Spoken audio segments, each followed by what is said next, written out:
Hello friends. तो आज मैं आपको कृष्ण भगवान और सत्यभामा की एक अनोखी कहानी बताने वाली हूँ। तो चलिए शुरू करते हैं। भगवान श्री कृष्ण की कुल 16,108 रानियाँ थीं।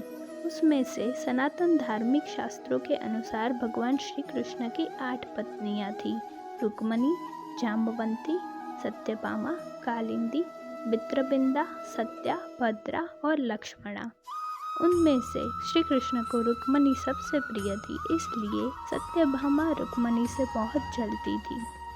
एक बार कृष्ण के जन्मदिन के अवसर पर सत्यभामा ने सोचा कि वो सबको दिखाएगी कि वो कृष्ण को कितना प्यार करती थी। तो उसने तय किया कि वो कृष्ण के वजन जितना सोना शहर के लोगों में बांटेगी। इसे तुलाभार कहते हैं। सत्यभामा ने तुलाभार की व्यवस्था की।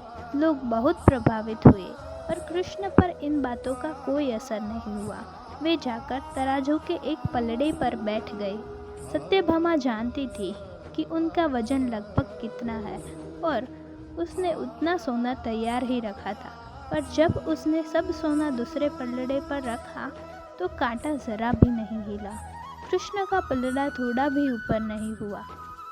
ऐसा ही कुछ तब भी हुआ था जब कृष्ण एक शिशु थे। एक राक्षस आकर उन्हें ले जाने लगा।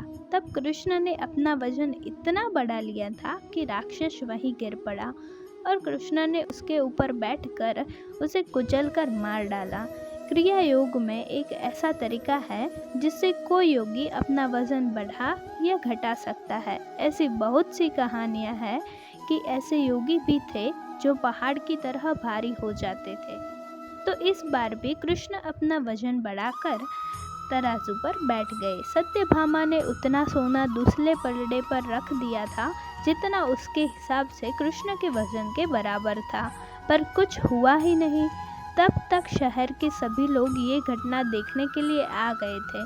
तब उसने अपने नौकरों से वो सभी गहने मंगवा लिए जो उसके पास थे। एक के बाद एक वो गहने डालती जा रही थी और सोच रही थी कि काम हो जाएगा, पर कुछ हुआ ही नहीं। वो रोने लगी क्योंकि सब उसके लिए बहुत शर्मजनक था। सारा शहर देख रहा था और उसके पास पर्याप्त सोना ही नहीं था। वो जो हमेशा अपनी संपत्ति के बारे में घमंडी थी, उसके पास पर्याप्त सोना नहीं था और उसे समझ में नहीं आ रहा था कि वो क्या करे। तब उसने रुक्मणी की ओर देखा, जिससे वो बहुत जलती थी और हमेशा परेशान रहती थी।